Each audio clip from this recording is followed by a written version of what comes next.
Okay, go. Hi, Angel here.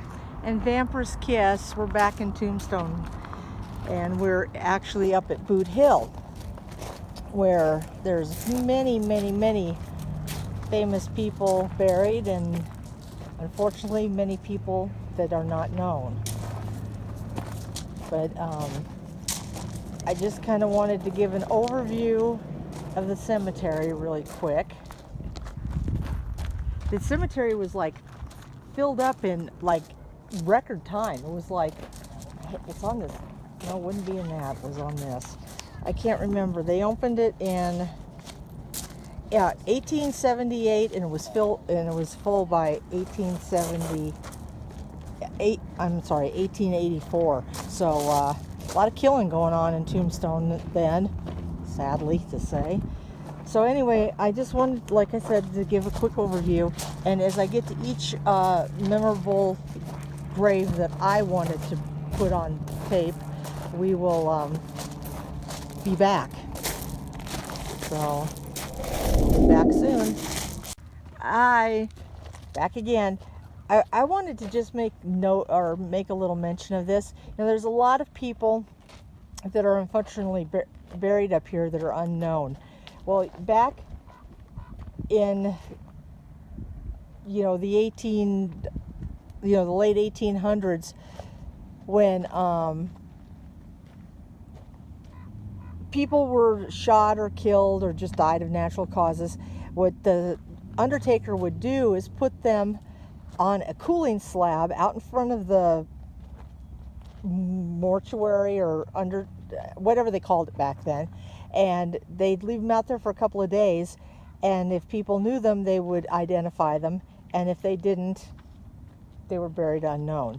So as you can see here, there's a lot of unknown people up here. So because of the booming silver rush that was going on, there was a lot of people in and out of town, so that was why there were so many unknown people. Kind of sad. It's really quite sad, to be honest, but I just kind of wanted to make note of that. So I will be back when there's something else good. Okay, we're back. This lady here, her name is, well, she was called China Mary. Her given name was, I shall get it, just give me a second. I just had it. Okay, let me just read this.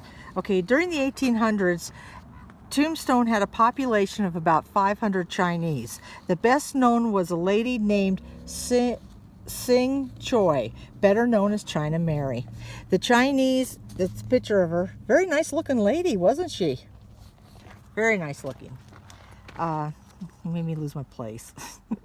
The Chinese often adopted white names such as Mary or John. An astute businesswoman, she became the absolute ruler or godfather to the Chinese community. She ran a store, controlled opium dens and gambling, and secured jobs for Chinese laborers in the white community. She guaranteed their reliability and honesty. Her warranty was them sell, me pay.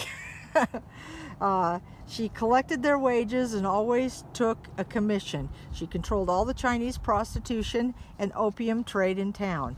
She also supplied hops to the soiled doves in the red light district. In spite of some of her questionable business dealings, China Mary was respected and well liked by the people of Tombstone. China Mary was married to Lum. I'm sorry. He obviously didn't take it. He didn't take an American name. So he was the co-owner of the famous Can restaurant. Oh.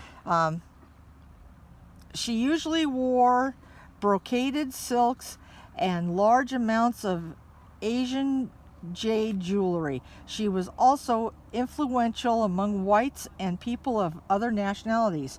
Her word was as good as that of a judge or a banker. The whites who preferred Chinese domestic labor soon learned that Mary was resourceful in finding the best workers. She guaranteed their honesty and workmanship. Her guarantee was them sell, me pay. Oh, them steal, me pay. Sorry. All work was done to the employer's satisfaction, or it would be redone for free. Payments, however, were made to China Mary, not to the employee. She always made sure she got her commission. China Mary managed a well-stocked general store where she dealt in both American and Chinese goods. White men and Asians were both allowed to play in the gambling hall behind the store, but they had to abide her rules. China Mary seems to have been an astute investor too. She was involved in a number of businesses, including several hand laundries and a restaurant owned by Sam Singh. Mary also was a money lender and used her own judgment to determine a borrower's credibility. China Mary is also remembered as a generous lady who helped those in need of money or medical care.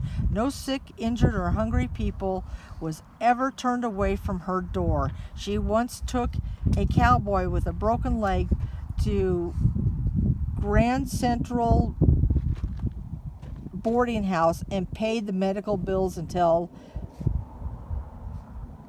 he was fine. It's cut off, so I'm sorry. When Mary died of heart failure in 1906, the town folks had a large turnout for her service. She was buried in Tombstone Boot Hill Cemetery, and this is her grave. Still got a wooden marker. Of course, this wouldn't be the original wooden marker, because the town has to replace those every once in a while because of the sun damage to them. But this sounds like a really remarkable lady, and it sounds like anybody that may have known her in the day were very lucky.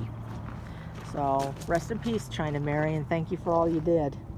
Okay, we're going to go on to the next one now. Okay, I just wanted to show you a few of these. I think this is kind of interesting, and I don't know when this practice stopped. They really should keep, I think they should still do it. Anyway, this person in this grave is called Kansas Kid. Cowboy killed in a stampede. This one here, Daniel Oyer. God, I am so bad with names. He drowned. He was born in 1881. I guess they don't know when he drowned. Harry Curry, 1882, killed by Indians. Poor guy. I wonder if he was scalped. Oh, God. Here's a famous one that many people know. It says, here lies Lester Moore for four slugs from a 44. No less, no more. Is this the guy that the song was written after? I don't know. I'll get back to you on that one. And here's Will DeLodge, killed playing cards. So there you go. Card playing can be dangerous. This guy was shot. They don't know what happened to this guy. I guess he just died. Ralph must be related to this one. Okay, now here's a good one. This is Marshall Fred White, 1880. He was shot by Curly Bill Brocious out on Allen Street. He was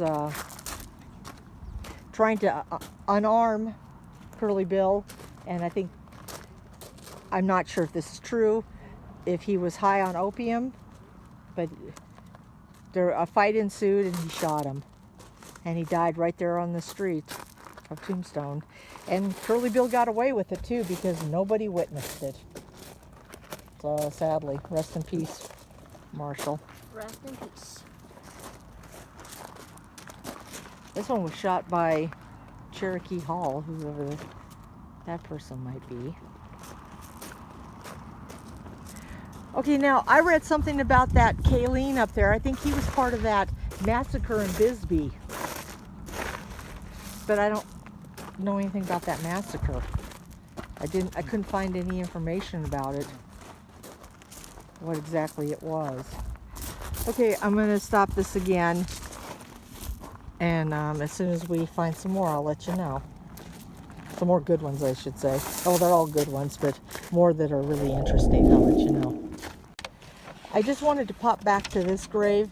This is the one that Johnny Cash immortalized in a song. Oh, yes? Yes, the epitaph on this. I'm not sure the name of the song. If you know the name of the song, comment below. But yes, he's immortalized forever. So we'll be back as soon as we get to the next one. Okay, back again. Here's another fella. His name's George Johnson. Now, he was hung by mistake because he had bought a horse from somebody, and it ended up that the person he bought the horse from had stolen the horse, and they thought he was a horse thief. And what happened was they hung him, even though he had, claimed his innocence. And of course, in the end, the guy that actually stole the horse confessed to stealing the horse, but it was too late. As it says, he was right, we were wrong, but we strung him up, and now he's gone. So sadly, this man died for no reason at all. Wow. Yeah. Sad. So rest in peace. Okay, we're back with probably the three most famous people that are buried here, unfortunately. Okay, this is Billy Clanton, Frank McLaury, and Tom McLaury. These three died on October 26, 1881 at the hands of Wyatt Earp, Morgan Earp, Virgil Earp, and Doc Holliday. It happened at the OK Corral. What happened was that the Earps and Doc Holliday went down to disarm them, and things just happened so fast. It was like within 30 seconds, and these three were dead, and three others were wounded. Morgan, Doc, and I think Virgil was the third one that was, because I don't think that Wyatt was ever shot. So unfortunately, these three lost their lives. I can't tell you exactly what the skirmish was over. I just know that they didn't really have to lose their lives. It could have been done a lot friendlier. So I hope they all rest in peace.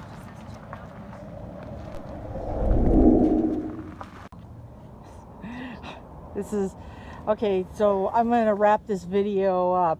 I have a bee that's buzzing around me. I don't know, he's got something he wants to say to me, but I can't speak bee, so. I kind of can. You kind of can. Angel says he can speak bee, so when he tells you what he's got to say, let me know. Okay. So anyway, this is just kind of an overview from the other side of, this is where the McLaurys are, and the Clantons and their fathers buried. And it's really surprising. I've been here one other time. I'm really surprised at the amount of unknown people that are here. I already kind of addressed that a little bit earlier, but it still really surprises me, and it's sad. I mean, there's few things that are as sad as to be buried and not even have know that. I mean, their family didn't even know they were gone. Probably. I mean, that is truly sad. I'm sorry. I can't get into that, or I think I'll start crying. So, anyway, from Tombstone, Boot Hill, in Arizona, this is Vampyresskiss An Angel. saying video out. out.